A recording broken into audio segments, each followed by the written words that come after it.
Coming up on Hoosier Sports Night, the men's basketball team is gearing up for the regular season. And we'll have our very own Griffin Gonzalez in studio talking about the women's basketball team. This is Hoosier Sports Night.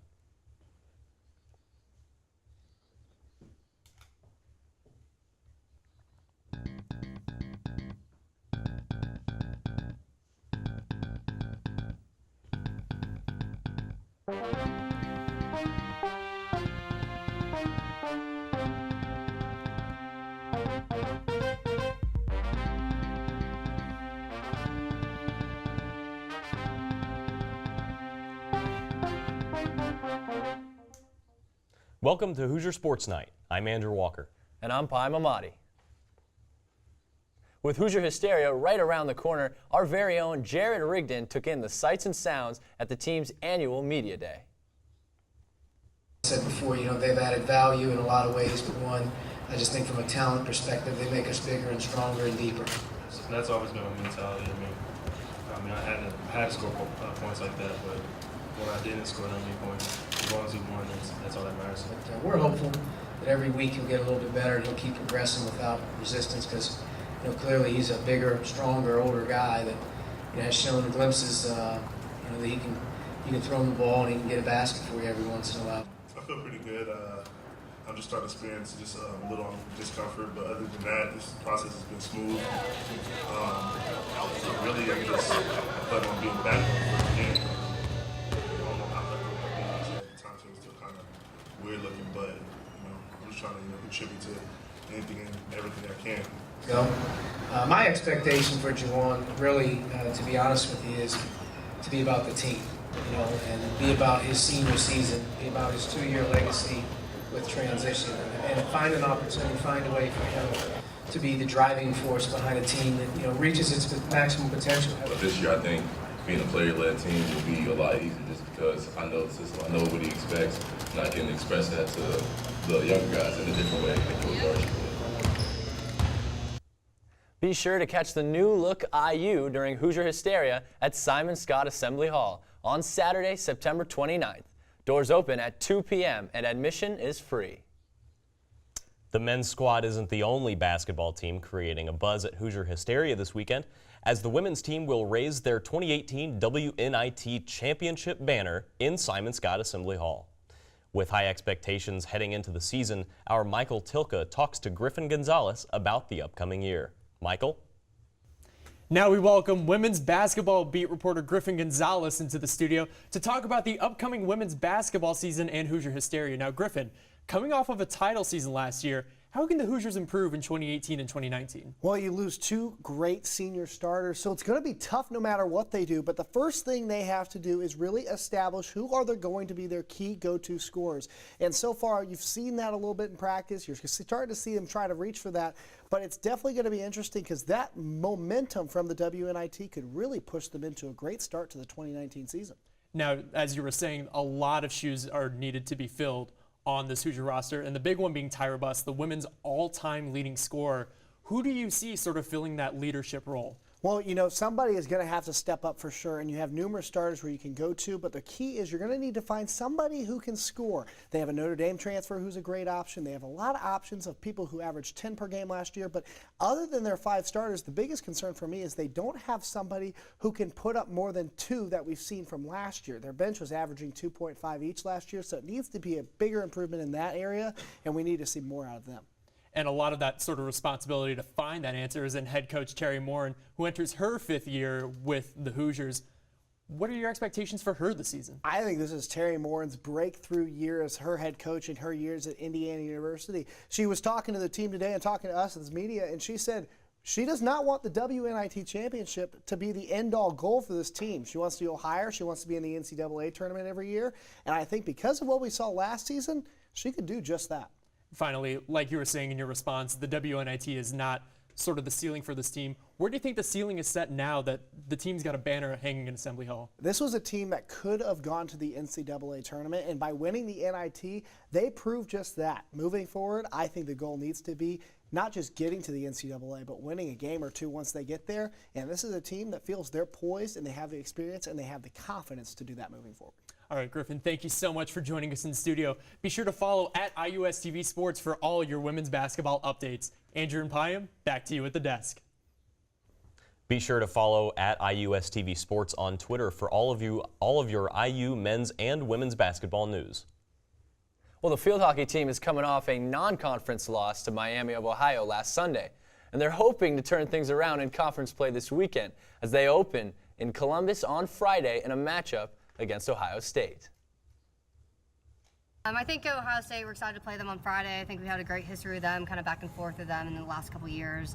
I think there's a great rivalry there with our players, and we're excited to see how the game goes on Friday. Like Coach Misselhorn said, you can catch the Hoosiers at Ohio State on Friday when the match begins at 4 p.m. on BTN+. Well, Indiana football didn't quite get the result they were looking for last Saturday against Michigan State, but the Hoosiers will hope to bounce back against Rutgers this Saturday. Joe Canner has the preview. Indiana football opens up their conference road schedule on Saturday in Piscataway, New Jersey. They'll look to rebound from Saturday's conference opening loss to Michigan State. Moving on to Rutgers, road games in the Big Ten are always huge for us. I know they haven't played the way that they want to, but the bottom line is that we will have to be prepared for a tough battle. We went there 2 years ago, my first year here, and we're not sharp. That is a vivid memory in my mind of how we played in that game. This will be the fifth meeting between the Hoosiers and the Scarlet Knights, with the two schools splitting the previous 4 meetings and the previous 2 at High Point Stadium, the site of Saturday's tilt. IU couldn't ask for a better opponent to ease into conference play. The Scarlet Knights are just 1-3, losers of 3 straight after beating Texas State Week 1, with jaw-dropping losses to Buffalo and Kansas. Despite being held to just 29 yards on 32 attempts by the top rushing defense in the country in Michigan State last week, the Hoosiers' run game has been a huge plus behind their dynamic freshman duo. Big performances from Stevie Scott and an increased role from Ronnie Walker Jr. has the Hoosiers feeling real good about their run game. Rutgers, on the other hand, has given up an average of 220 rush yards per game through their 4 contests, but IU's running backs aren't the only ones bound for a big game. Look for the Hoosier defense to leap off the page. IU's D is number 1 in the Big Ten and 7th nationally, turning over their opposition 9 times. Rutgers, on the other hand, has already turned the ball over 12 times. Look for Jonathan Crawford to have a big day defensively. He's already recorded a multi-turnover game this season against FIU. The Hoosiers haven't won their conference road opener since 2007. They'll look to change that at Rutgers. The game kicks off at noon on the Big Ten Network on Saturday. For IUSTV Sports, I'm Joe Cannon. If the Hoosiers get the win over Rutgers this weekend, it will be the first time they've opened their Big Ten road slate with a win since 2007. When Hoosier Sports Night continues, the men's soccer team looks to maintain their red-hot streak, seeking their 8th win in a row. And we'll look at the electric atmosphere in the U-Gym this season. You're watching Hoosier Sports Night.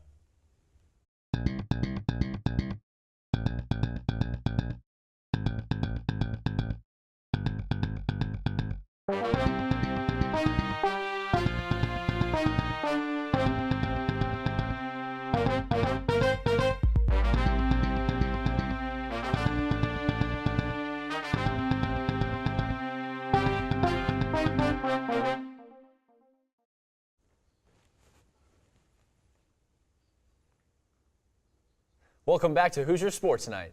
The IU men's soccer team rolled right through their second Big Ten opponent of the season, and yes, that's 8 wins in a row for the Hoosiers, if you're counting. Our Juan Diego Alvarado has the recap. After a couple of bad weather days, the good days returned to Bloomington, and they weren't alone.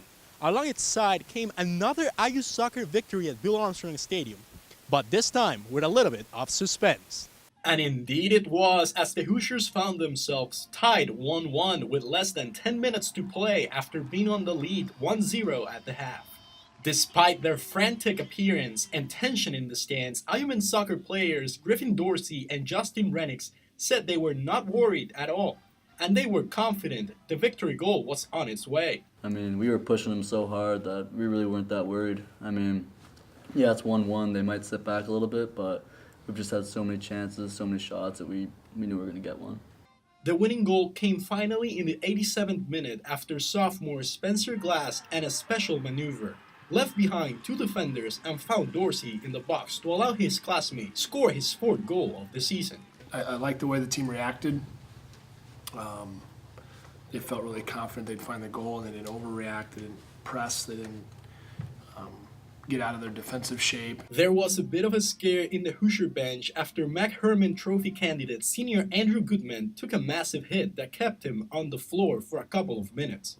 But luckily for the Hoosiers, it was nothing more than a scare. It was good to see him get up on his own and kind of walk off, and then seeing him on the sidelines jogging was a blessing. Indiana men's soccer will be back in action this Sunday at 1 p.m. when they take on the Penn State Nittany Lions.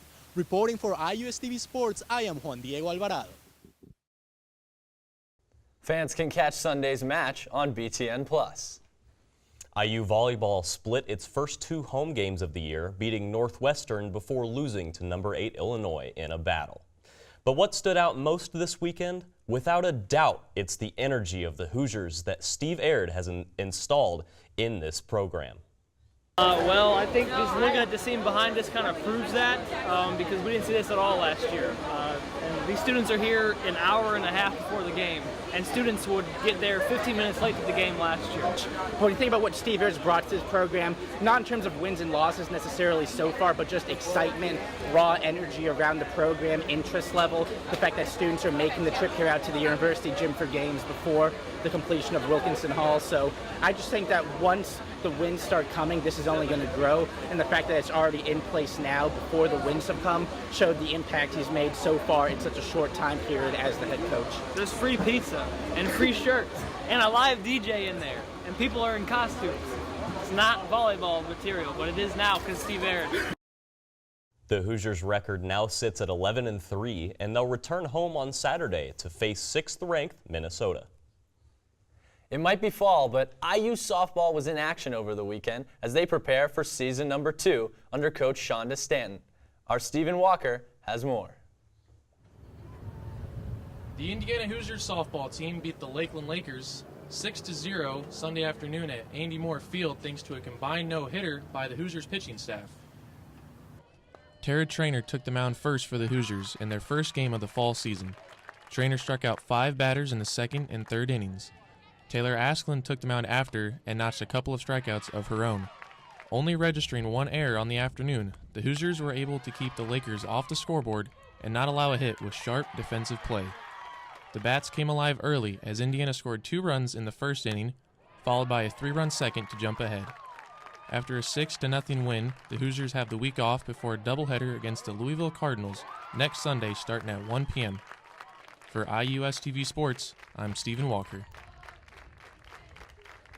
And the Hoosiers are looking to build on a season in which they finished 3rd overall in the Big Ten with a 17-6 conference record.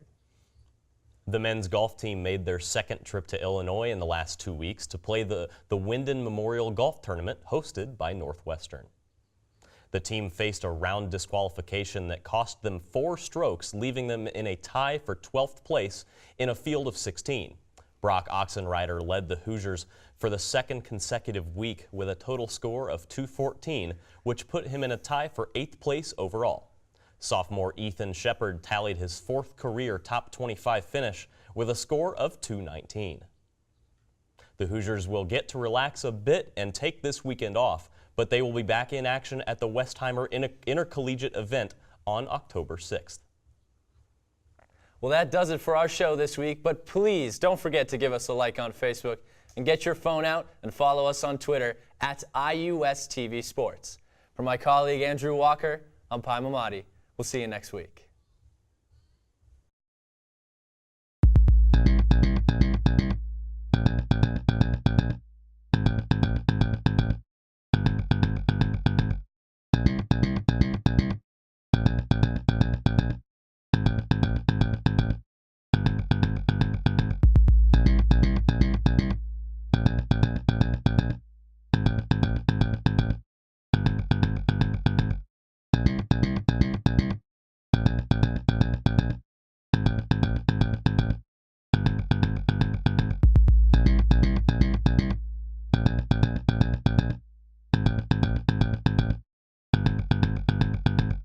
you.